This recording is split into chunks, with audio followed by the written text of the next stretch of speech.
wins. Now, it's important that you all be involved. It's very, very important that you be involved. And I call it the 4 C's of good government. Coordinate, constituent, compromise, and contribute. Okay? And all of you were given, and we're not going to have time to read it now because Pettis says I have to be gone by 11. Or was it, what is it? It was a big hook, or it was a 6'5" guy? What did you say is coming out? Anyway, we're not going to have time to read it today, but all of you got one of those. And I think there's more at the door, right? If you want to, Pettis, is that right? If you want to grab one on the way out? The most effective do's and don'ts successful in legislative advocacy. We're not going to have time to read it now, but we'll summarize it now, okay? And here's what it comes down to. Coordinate, compromise, constituent, contribute, okay? First of all is coordinated. As you work on your legislative and regulatory agenda, both in Nashville and in Washington, D.C., who are your allies? Who are your adversaries? Who are your friends? Who are your enemies? Are you coordinated with them? Do the media know your position? Do your friends and family know your position? Do you publish your position? Is your legislative and regulatory agenda, is that published? Is it available for all? Are you well coordinated? Are you ready to work with other groups? And the other thing about being coordinated is you work with other groups. And when you work with other groups, the key to success is you can't care who gets the credit. When you work with other groups, you can't care who gets the credit. And not caring who gets the credit reminds me of the time that Michael Jordan was playing for the Chicago Bulls. And if you know anything about pro basketball, there's 12 people on every team. The first 5 start, the 6th and 7th players are the subs for the first 5, and the last 5 never get into the game. They're the practice team for the first 5 on practice days. And the only time they get in the game is when it's cleanup time, and the game's already over and somebody's 20 minutes ahead, 20 points ahead with 2 minutes left. And the 12th man on the Chicago Bulls severely sprained his ankle. And the doctor said, go home, I want no weight on this for 10 days. So the Chicago Bulls went back and they signed to a 10-day contract the last guy they cut in training camp, to be the 12th man, basically to be the practice squad for Michael Jordan in the front 5, right? Well, there was one cleanup game where this guy with the 10-day contract got into 1 game. And he scored 1 basket, that's 2 points. That's the night that Michael Jordan scored 48 points. And that fellow with the 10-day NBA contract is still talking about his NBA career, especially the night that he and Michael combined for 50 points. So, if you're well coordinated, you know who your enemies are, you know who your adversaries are, and you can't care who gets the credit. You care about the outcome, but you can't care about who gets the credit. And you have to compromise. You can't get it all, but if you won't compromise, if you're not willing to work with folks, then you're not going to get anything. And what did the group ahead of me said? If you're not at the table, you're on the menu. Okay? You have to be you have to be at the table. That people at the table decide how big the pie is going to be and how many slices are going to be sliced, how big they're going to be, and who's going to get the slices of the pie. Wouldn't you rather have 30 or 40 or 70 or 80 or 20 or 80% than nothing? Something's better than nothing. So be prepared to compromise. That's the next C. And the next one is constituent. Are you a good constituent?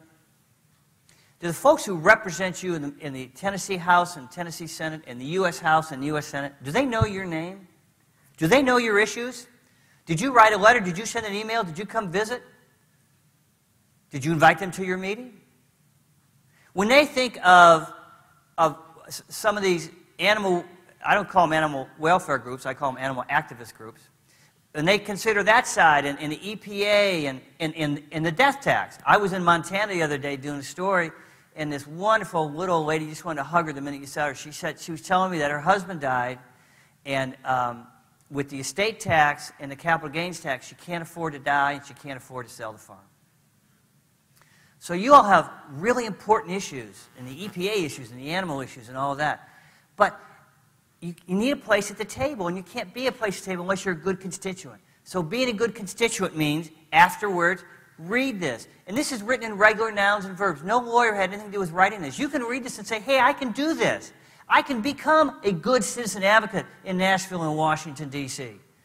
And if there's an empty one, if there's one at the empty table, or grab one at the door, take it back to your county farm bureau and give it to your friends and neighbors. You can be a good constituent. And another good way to be a good constituent is to develop an avenue of communication with your elected official when you don't need to lobby. Do you go to church with them? Do your kids play soccer together? Are you in the same bowling league? Are you in the same county farm bureau? What's this avenue of communication? Because you don't want to rush into his or her office at the last minute and say, I'm for or against this, and here's my argument. You want to have an avenue of communication that you can use later on. And do whatever you can to develop those avenues, those non-legislative avenues of communication that you can use later. For example, you know, your director of legislation, Donna Rose, and I were playing golf once with a U.S. Senator. And we didn't talk anything about Farm Bill or Farm Bureau issues. And we're playing golf, and Donna's on the 18th green. And she looks down at her putt. She's putting. She looks down at her putt. And she says, you know, guys, if this goes in, it's a 72. Now, if you don't play golf, 72 is a very good score. And she looks down at that putt, and she's a final putt. And she takes it with this laser-like vision. She looks down at her ball, and she takes her putter back, and she strokes the ball, and it's on its way to the hole. And she said, hey, I think it's going in. But at the last minute, one of the arms of the windmill came and kicked the ball away. How'd you finish, Donna? It was a 1-0. What was that? I can't remember. But coordinate, compromise, constituent. If something about the Farm Bill comes up in Washington, D.C., are Bob Corker or Lamar Alexander, are they going to call you? Are their staff going to call you? Have you written them a letter? Do they know this is an issue you're concerned about? Do they know an issue you're the expert on? How many full-time farmers are in the U.S. Senate? 2. Means you're 98 or not. Okay? You're the expert. Lamar Alexander's not the expert. Bob Corker's not the expert. Okay? You want to be a good constituent. Okay? You want to interact. You know, Bill Haslam, your governor's coming over to your session this afternoon. Why do you think he's going to be here? He heard I was so good looking? No, he's coming to visit you. He wants to know your name. He wants to know your issues. He wants to know what you're concerned about. He wants you to exercise your leadership, the leadership that made this the greatest country in the whole world. So make sure you visit with him, and he'll have staff with him, and make sure you visit with staff. Establish those avenues of communication. Now, the last C of good government is contribute. And there's a lot of ways to contribute. You can write a check to the candidate of your choice in Nashville or in your county or in Washington, D.C. Send him that check. He or she'd be glad to have it. Send you a thank you note. I know because I used to write those notes. And, okay, that's a really good way to do it. But just as if you write a letter, 50 letters or 100 letters is more powerful than 5 or 8 checks, 50 or 100 checks bundled together is more powerful than a few checks. Or if you have a political action committee, then somebody could go into the elected official and say, hey, this represents thousands of members of the Tennessee Farm Bureau. Now, what is a political action committee? A political action committee is just to organize your right anyway. You, of course, have the right to vote for and against people. You have the right to vote, to write letters to say anything you want to your elected officials. And you have a right to write or not write a check to the people who share your philosophy of governance. You're not going to write a check to the guy who's doing the wrong thing. But if there's somebody in Nashville or Washington, D.C., either a candidate